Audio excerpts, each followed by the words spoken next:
네, 유보통합 재정 문제는 어떻게 해결해야 할지 이 서울대 업문영 교육학과 교수와 자세히 짚어보겠습니다. 교수님 안녕하세요. 네, 안녕하세요.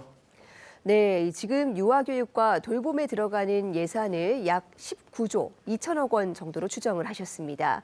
이 가운데 이 지자체가 투입하고 있는 예산은 유보통합 후에 교육청으로 이관되기 어려울 것이라는 우려가 나오는데 어떻게 보십니까?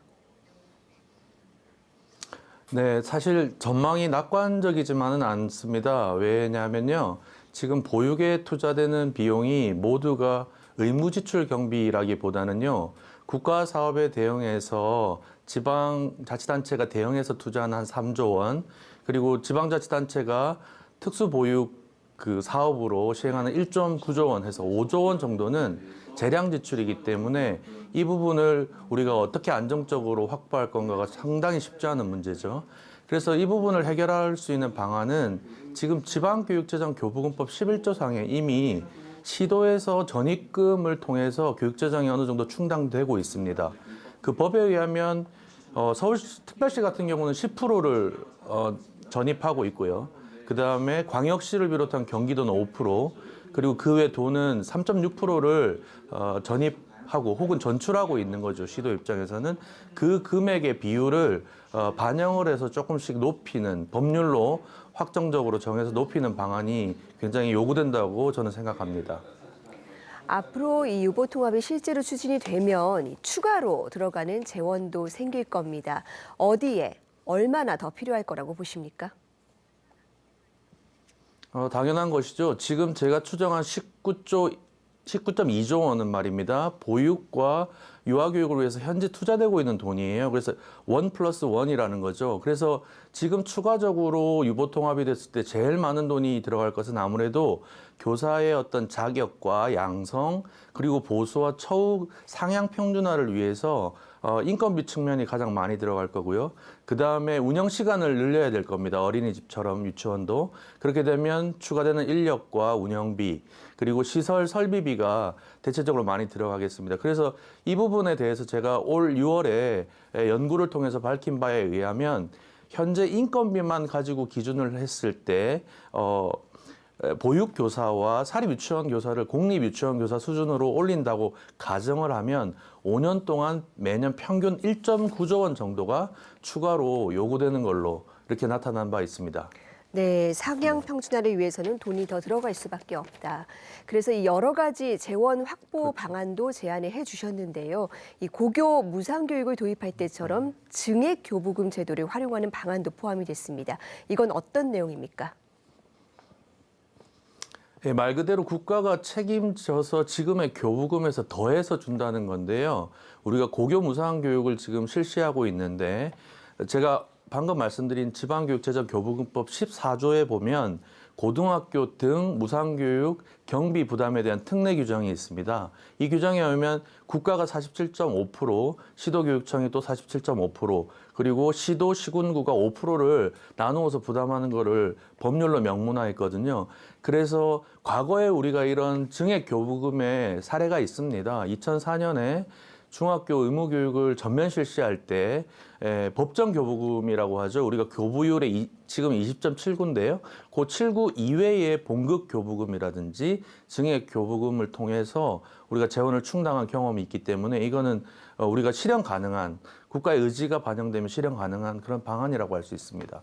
네, 이 밖에도 이 특별회계를 활용하는 방안도 나왔는데 장점과 단점은 무엇일까요? 네, 이게 지금 유보통합이 재원 확보가 가장 중요한데 이미 누리과정을 어린이집에 지원해주고 있거든요. 그게 이제 유아 교육 지원 특별회계법이라고 하는, 말하자면 일종의 이미 만들어둔 통장이 있다는 거예요. 그래서 어느 정도 안정적으로 일관되게 그 사업을 추진할 수 있다는 장점이 있고요. 이게 단점은 재원의 문제가 교육세법의 교육세 중 예산이 정하는 금액이랑 차입금으로 재원을 확보하기 때문에 기존에 이 특별회계법이 없다면 초중등 교육에 쓸 수 있는 돈을 유아교육 쪽에서 잠식할 수 있는 거죠. 보육 쪽에서. 그런 우려가 있고요. 그다음에 특별회계인 만큼 이게 한시법이에요. 2017년에 제정이 돼서 19년에 한 번 개정이 됐고요. 22년에 한 번 더 개정돼서 계속 3년간 늘어나는 방식으로 하니까 불안정하게 확보되는 그런 모양새가 있는 거죠. 그런 의미에서 좀 일장일단이 있는 그런 방안이라고 할 수 있습니다. 네, 조금 전에 이 유보 통합 때문에 이 초중등 교육의 살림살이가 위축될 우려 지적을 해주셨는데요. 그래서 이 마지막으로 보통 교부금을 활용을 하려면 교부율 인상이 전제로 되어야 한다고 강조를 하셨습니다. 하지만 지금 학생 수가 전체적으로 줄고 있는 상황에서 교부율 인상하는 실현 가능성이 낮겠다라는 지적도 나오는데 어떻게 보십니까?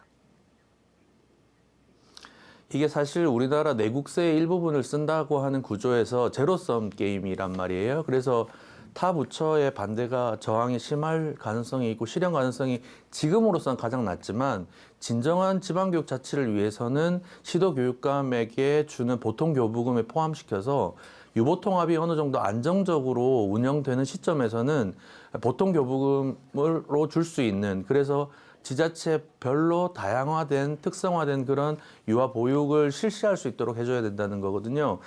그런 관점에서 사실 교부율 인상 가능성은 지금의 문제는 아닙니다. 그런데 제가 얘기하고 싶은 건 교육비가 학생 수가 감소함에 따라 당연 감소가 되는 건 아니고요. 교육비라고 하는 건 학급 수와 교사 수에 의존하게 돼 있어요. 그러니까 보다 천천히 급감할 가능성이 있습니다. 그래서 교부율의 상승이냐 유지냐를 따질 때 자연 감소분, 그러니까 학생이 줄어듦에 따라서 자연적으로 줄어드는 그런 필요한 돈도 계산해야 되겠지만 장기적으로 보면 교부율로 반영을 해서 안정적으로 확보하는 것이 유아 교육을 위해서 보육을 위해서 바람직한 방향이라고 저는 생각을 합니다.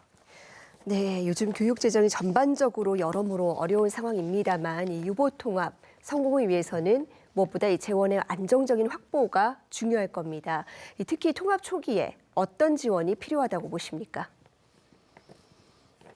네, 참 좋은 질문이신데요. 저는 소프트웨어적인 개선을 좀 우선 했으면 좋겠어요. 부모님들의 편의를 도모하기 위해서 우리가 유보통합을 한다는 점을 명시하고 우리가 명심할 필요가 있다고 생각해요. 그래서 아이 사랑이냐 아니면 처음 학교로 어디로 신청을 해야 되는지 그런 신청 방법이라든지 그다음에 이 유보통합을 준비함에 있어서 사실 보육 담당 공무원과 유아교육 담당 공무원들의 상대방의 어떤 그런 업무적인 이해를 하는 연수라든지요. 그다음에 아이들을 어떻게 통합 관리할 거냐 하는 문제, 정보 시스템 체계 구축 이런 문제들이 이루어져야 되고요. 조금 더 여력이 있다면 누리과정비가 지금 제가 유아 표준교육비 산출을 제가 했는데요. 그 규모의 50% 정도밖에 지원을 못하고 있어요. 이 누리과정비를 점차 확대해서 50만 원 수준으로는 좀 상향했으면 좋겠고요. 무엇보다도 큰 그림으로 국민들이 많이 불안해할 겁니다. 학부모들도 많이 불안해하고 심지어 정부 공무원들도 시도교육청 공무원들도 시도청 공무원들도 불안해할 수 있습니다. 어떻게 되는 건지. 그래서 정부는 10년 정도의 청사진을 좀 보여주고요. 그 청사진에 기반해서 단계적인 세부적인 지원 전략과 단계적인 추진 방안을 통해서 신뢰를 구축하는 게 굉장히 이 유보통합 정책의 관건이라고 저는 생각합니다.